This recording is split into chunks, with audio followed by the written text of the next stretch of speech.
atualizados. Carla Lima tem as informações, tentamos ainda há pouco falar com ela, agora vai dar certo. Carla. Boa tarde, Carla. Oi, Cabalau. Boa tarde, Gleidson. Boa tarde, Cabelau. Boa tarde, ouvintes. Vamos lá. Ele ainda não se posicionou, pessoal. Ainda não emitiu nenhum tipo de nota. Eu até entrei em contato com ele, mas a mensagem não chegou porque o celular dele deve ter sido apreendido. O que pesa contra um vereador? Segundo investiga o Ministério Público, o vereador ele faz rachadinha com os funcionários da Câmara Municipal de São Luís. E nesse esquema, ainda segundo o Ministério Público, tem aí a esposa dele envolvida, o sogro, cunhados e funcionários da Câmara, do gabinete dele especificamente. O Ministério Público chegou a pedir a prisão, mas o juiz negou. No entanto, estabeleceu uma série de sanções. Quais elas? Ele não pode entrar na Câmara, ele não pode ter contato com os investigados, então ele não pode falar com os seus funcionários. Os funcionários, eles precisam ser exonerados imediatamente. E o que mais? É basicamente isso. Ele acusado dessa rachadinha, não, ainda um, eu estava esquecendo. Tem o bloqueio de cerca de 2,1 milhões de reais do patrimônio do vereador. Então, geralmente, quando o Ministério Público pega esse bloqueio, é porque a gente está falando que deve ter sido mais ou menos isso, o desvio do dinheiro público aí. Aguardar agora o posicionamento do vereador. A Câmara Municipal ainda não se posicionou, porque a operação chegou lá no gabinete do vereador. O GAECO foi lá, pegou documentos, tudo lá no gabinete do parlamentar. Tá ok, Gleidson? Ok. Carla, a gente segue acompanhando, claro, mais tarde ou até amanhã você deve ter outras informações sobre esse caso aí do vereador Belino. Agora, outro assunto também que movimenta hoje a cena política aqui é depois de muita polêmica, inclusive da ação lá no Supremo Tribunal Federal, a eleição aí da nova mesa diretora da Assembleia para o biênio 2025-2026 deve estar ocorrendo. Estou vendo que você está aí pela tela do aplicativo aí na Assembleia Legislativa, está acompanhando tudo de pertinho. Como é que está essa votação? Vamos lá, Gleison. A sessão já foi aberta, mas a votação até agora há pouco que eu estava ali acompanhando ainda não tinha começado. Por quê? Vão ser 4 votações. Vai ser a votação para presidente, depois a votação para primeiro vice-presidente e, por fim, a terceira votação vai ser para a primeira secretaria. E eu já explico por quê. E a 4ª votação vai ser a da chapa em geral. A chapa que tem 9 nomes. Mas por que vão ser essas 4 votações? Porque esses cargos que eu falei para vocês, ela vai ter disputa. Então, para presidente, a gente tem a Iracema Vale do PSB e quem concorre com ela é o Otelino Neto do Solidariedade. Para a primeira vice-presidência é o Antônio Pereira do PSB e o Júlio Mendonça do PCdoB. E agora, assim que começou a sessão, o Fernando Braide do PSD de Dado, ele também colocou a sua candidatura avulsa para a primeira secretaria, e essa primeira secretaria ele disputa com o nome da chapa, que é o Davi Brandão do PSD. Então, lembrando vocês que essa nova eleição, ela acontece porque a eleição do dia 23 de junho de 2023 foi anulada após a ação no Supremo Tribunal Federal. Houve o acordo aí da Assembleia com o ministro Luiz Fux, que era o relator desse processo, que ontem deu perda de objeto, então, da ação, porque a Assembleia Legislativa cumpriu o que tinha se comprometido, que era estabelecer uma data limite aí para ser feita uma eleição antecipada. Aí lembra que eu falei para vocês, a partir do dia 1º de novembro do ano que vai terminar o biênio. Então já pode antecipar.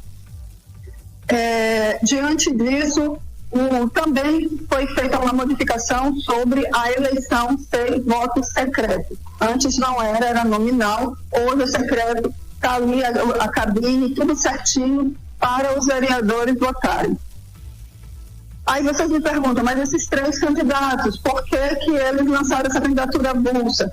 São nomes de oposição, a não ser o Júlio Mendonça, que não quer ser oposição, mas ele está num partido, o PCdoB, que está distante do grupo aí do Carlos Brandão e da Iracema Vale.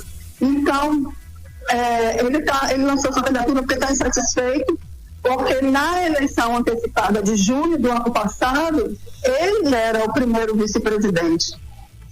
Só que devido à sucessão de 2026, não tinha mais como ele continuar como primeiro vice-presidente, porque ia conflitar aí com as estratégias do grupo do Carlos Brandão para o próximo ano, dentro das possibilidades aí de como vai ser formada essa chapa do Carlos Brandão. Enfim, já o Otelino e o Fernando Braide, eles estão marcando posição de oposição. Eles dizem, nós não estamos com esse grupo, nós não queremos essa presidente, não queremos esse primeiro secretário. É mais ou menos isso que, como eles estão se posicionando aqui, Gleison.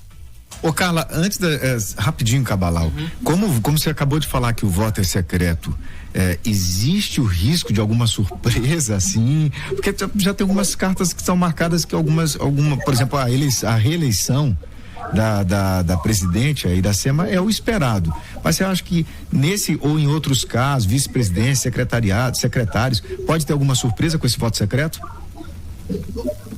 Cabalau, Gleison, nem mesmo o Otelino ou os demais membros da oposição acredito que isso possa ocorrer. Até mesmo que a Iracema tem aí votos garantidos de pelo menos 35 deputados. Essa é a conta, tá? Pelo menos não. Aí 35 é esse limite certo. Se 5 tiver algum tipo de insatisfação com ela, pode até votar contra, mas ainda assim fica com 30 votos tranquilo. Então eu acredito que não deve haver surpresa.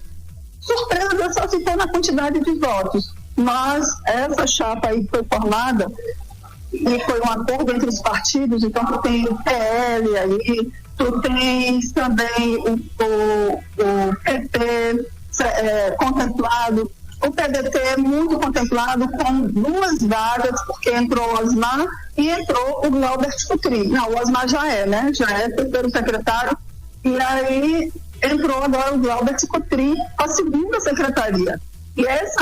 E esse cargo da mesa, ele era do Roberto Costa, do MDB, que se elegeu aí prefeito e por isso saiu. Então ele está num cargo de muita importância na mesa. Então eu não vejo, fora o PCdoB, outro partido que possa se dar como insatisfeito.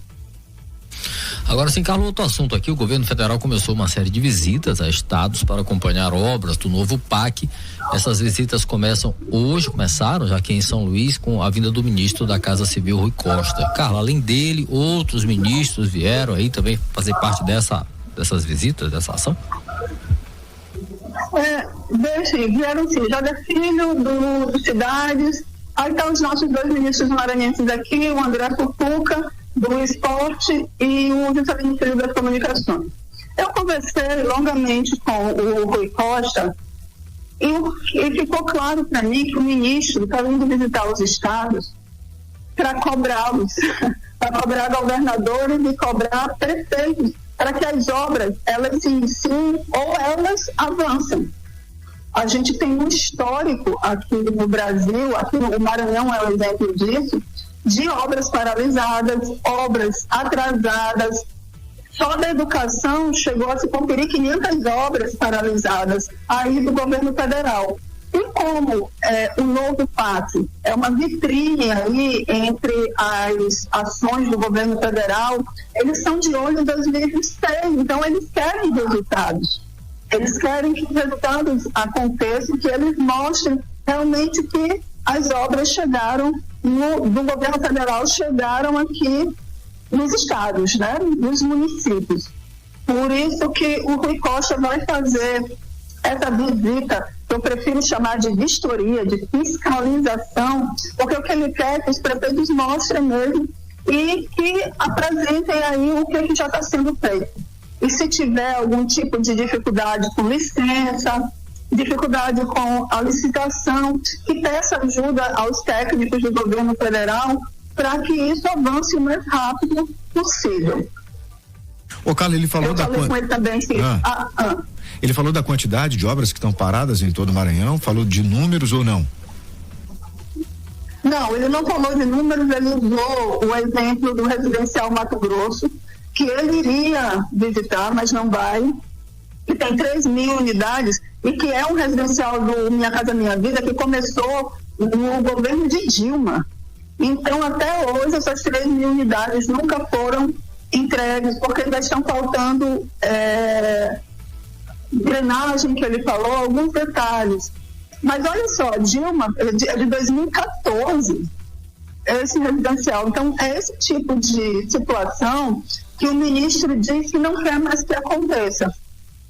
E as obras que estavam paralisadas, elas todas foram incluídas aí nesse novo PAC para repactuar o que está faltando, fazer outros contratos, porque muitas empresas, segundo ele, acabaram abandonando a obra. Então, diante disso, por isso que ele quer saber quais estão paralisadas, por que estão paralisadas e o que pode ser feito de imediato. Ok, Carla, obrigado. Tem que já você tem que retocar a maquiagem, gente, viu? Pra ir pra TV. Isso. Tá bom, gente. Um grande beijo pra vocês. Boa tarde. Beijo. Tá aí, Carla, na tela do aplicativo. Tchau, tchau.